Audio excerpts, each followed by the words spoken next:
बहुत समय पहले एक सुंदर राज्य था जिसका नाम नूरगढ़ था। वहां के लोग खुशहाल थे और चारों ओर हरियाली और फूलों की खुशबू बिखरी रहती थी। इस राज्य की राजकुमारी साया अपनी खूबसूरती और नेकदिल स्वभाव के लिए जानी जाती थी। वह न केवल रूप से बल्कि हृदय से भी स्वर्ण जैसी थी। एक रात साया ने एक अजीब सपना देखा। उसने देखा कि वह एक घने जंगल में खड़ी है। उसके सामने एक चमचमाता झरना बह रहा है। झरने के पानी में इंद्रधनुषी रोशनी थी और पानी से आती संगीत जैसी मधुर ध्वनि उसकी आत्मा को सुकून दे रही थी। तभी झरने के बीच से एक हल्की सी परछाई निकली और एक धीमी आवाज आई, साया, तुम्हारी किस्मत इस झरने से जुड़ी है, इसे खोजो, इससे पहले कि समय हाथ से निकल जाए। साया हड़बड़ाकर उठ बैठी। उसका दिल तेजी से धड़क रहा था। खिड़की से चंद्रमा की हल्की रोशनी आ रही थी और रात की शांति में भी उसे सपने की आवाज साफ सुनाई दे रही थी। सुबह होते ही साया ने अपनी सबसे प्यारी सखी मेहर को बुलाया और उसे सपने के बारे में बताया। मेहर ने ध्यान से सुना और कहा, राजकुमारी, शायद ये कोई संकेत है। हो सकता है कि वो झरना इस राज्य के किसी हिस्से में छिपा हो। हमें इसकी तलाश करनी चाहिए।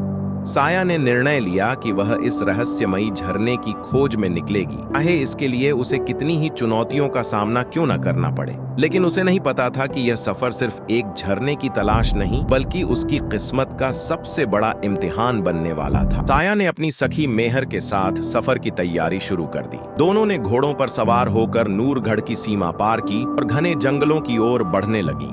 राह में हर कदम पर रहस्य और रोमांच छिपा था। जंगल में प्रवेश करते ही पेड़ों की शाखाएं ऐसे झुकी हुई थीं तो वे किसी अनजान खतरे की चेतावनी दे रही हों। पक्षियों की आवाजें धीमी पड़ गईं और हर ओर एक अजीब सी शांति छा गई। तभी पहाड़ियों के पीछे से एक रहस्यमयी परछाई दिखाई दी।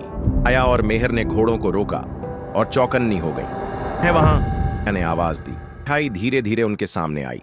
एक बूढ़ा साधु था कि लंबी दाढ़ी और झुर्रियों से भरा चेहरा समय की गहराइयों की कहानी कह रहा था। की आंखों में रहस्य और ज्ञान की चमक थी। राजकुमारी साया, साधु ने धीमी आवाज में कहा, जिस झरने की तलाश में हो केवल उन्हीं को मिलता है जो अपने दिल की सच्चाई पर विश्वास रखते हैं। यह रास्ता आसान नहीं होगा। अपने साहस और प्रेम की परीक्षा देनी होगी। मैंने सिर झुकाकर साधु को प्रणाम किया और पूछा, जानते हैं वह झरना कहाँ है? साधु ने एक दिशा की ओर इशारा किया जहां पेड़ों के बीच एक संकरी पगडंडी खो जाती थी। इस रास्ते पर चलो, लेकिन ध्यान रखना, हर मोड़ पर एक नई चुनौती तुम्हारी प्रतीक्षा कर रही है। साया और मेहर ने साधु को धन्यवाद दिया और आगे बढ़ गईं। जैसे जैसे वे आगे बढ़ती गईं, जंगल और घना होता गया और हवा में हल्की सी फुसफुसाहट गूंजने लगी।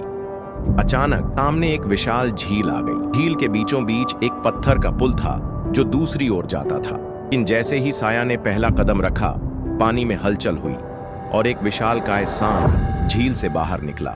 उसकी आंखें अंगारों की तरह लाल थीं और उसकी फुफकार से हवा कांप रही थी। तुम्हें आगे बढ़ने के लिए मेरा सामना करना होगा, सांप गरजा। साया ने अपनी तलवार निकाली, लेकिन मेहर ने उसके कंधे पर हाथ रखा।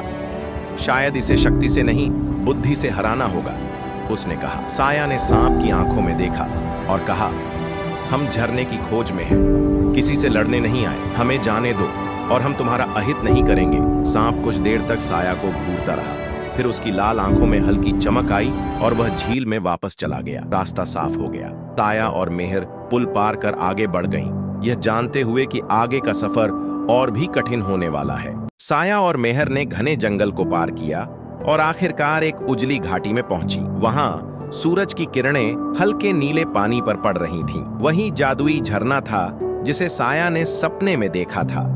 झरने के पास पहुंचते ही हवा में मीठी धुन गूंजने लगी। साया ने झरने के पानी में झुककर अपनी हथेली डुबोई और तभी झरने से एक सुनहरी रोशनी निकली। उस रोशनी के बीच एक सुंदर परी प्रकट हुई। परी ने कहा, राजकुमारी साया, तुमने साहस, बुद्धि और दया की परीक्षा पास कर ली है। यह झरना तुम्हारे हृदय की पवित्रता का सम्मान करता है। झरने का पानी इंद्रधनुषी रोशनी में बदल गया और नूरगढ़ में खुशहाली लौट आई। साया और मेहर विजयी होकर महल लौटी और उनका साहस नूरगढ़ की कहानियों में अमर हो गया। साया ने सीखा कि सच्चा साहस तलवार से नहीं बल्कि दिल की सच्चाई से दिखाया जाता है। इस तरह राजकुमारी साया और जादुई झरने की कहानी सदियों तक लोगों को प्रेरित करती रही।